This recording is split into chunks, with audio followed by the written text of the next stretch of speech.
The divergence theorem is the relation between surface integral and volume integral. As the left side is the surface integral, that is double integration, and right side is in triple integration form. So this divergence theorem we can relate as the divergence theorem is the relation between surface integral and volume integral. The surface integration for uh, if you have to find the surface integral, then consider this cube. So there are six surfaces: this front surface, back surface, left, right, upward, downward direction. There are six plates or six surfaces means you can say it as पृष्ठभाग. सहा पृष्ठभाग आहेत. One, पुढचा, मागचा, left right साईडचा आणि खालचा आणि वरचा. So there are six surfaces, and to find the surface integral we have to use these six surfaces.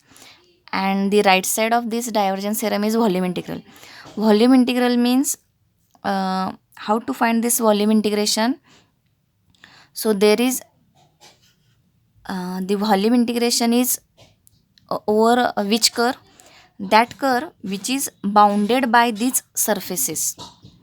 So the left side is this is your formula for divergence theorem. So here left side is surface integral. So to find if we have to prove the divergence theorem, the left side is surface integral and right side is volume integral. So for surface integral, what we have to consider, which curves. So to find this surface integral we have to use these surfaces for finding this surface integral. So there are six surfaces for this cube, and for volume integral we have to find which curve we have to consider for finding this volume integral. So for volume integral, the curve is, we have to consider such curve which is bounded by these surfaces. So by these six surfaces, when we bound or take together these surfaces, join together these surfaces, we get one cube there.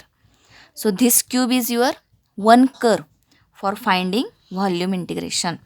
So for finding volume integration, we have to consider only one curve, which is cube, and for finding surface integral, we have to use six surfaces. So using divergence theorem, we can evaluate this surface integral by using this volume integral. That is, if we have to find this surface integral by divergence theorem, we can find this value as this volume integral. That is, this volume integral answer is your surface integral answer. So next example is, evaluate the surface integral of this term into ds bar, where S is the surface of the sphere. The sphere equation is in xyz plane. You know that.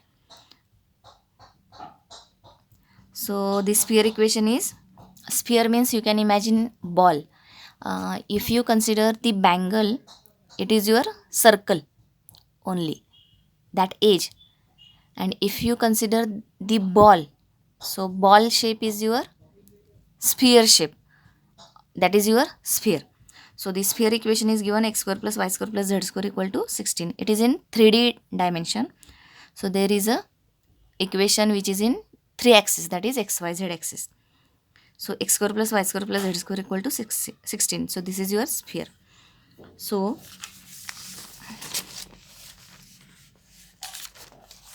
here, to find this surface integral, we are using divergence theorem. So to find this surface integral,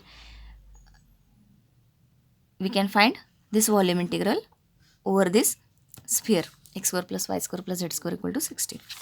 So this is your formula, surface integral f bar ds bar or surface integral f bar n cap ds equal to volume integral curve divergence of f bar into dv.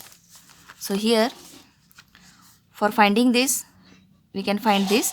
So for this, we want f bar. So compare this left side with this given example.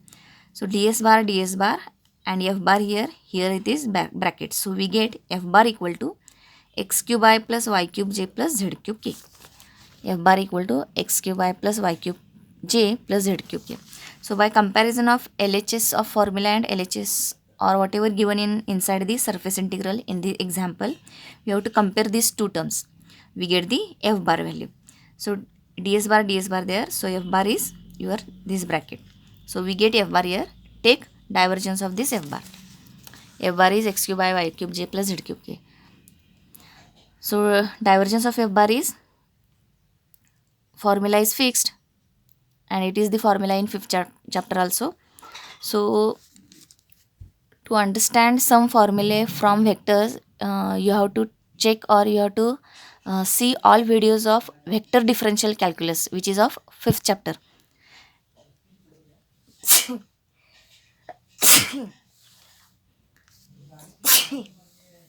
Sorry.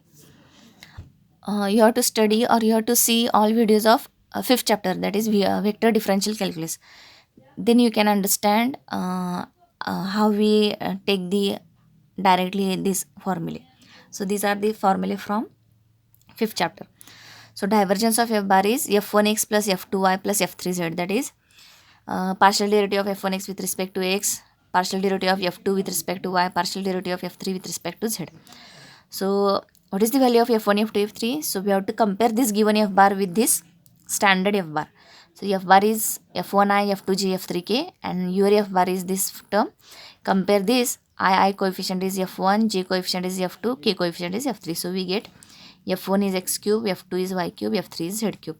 So take f1 derivative with respect to x, 3x square, with respect to y, 3y square, with respect to z, 3z square. So this is your divergence of f bar.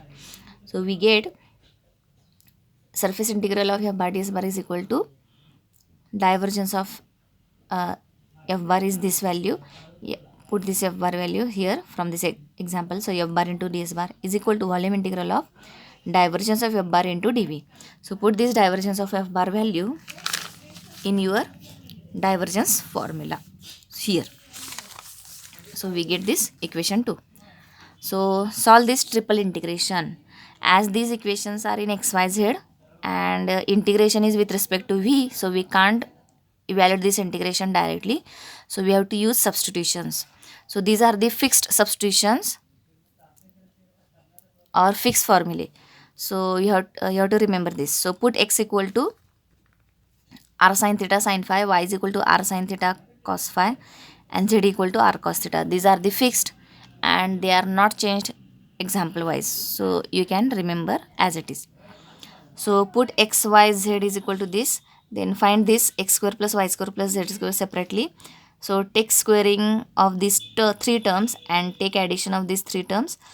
Take r square common from them. So sin square theta, sin square phi, sin square theta, cos square phi, cos square theta. From first two terms, take sin square theta common, we get sin square cos square phi. So we know the formula sin square theta plus cos square theta equal to 1. So instead of theta, there is a phi. So the formula is same. Sin square phi plus cos square phi is 1. Sin square theta remaining terms are sin square theta plus cos square theta. Again this value is 1. So we get x square plus y square plus z square equal to r square. Put here 3r square dv. So what is the value of dv? dv formula is fixed, that is dx dy dz. So dx value is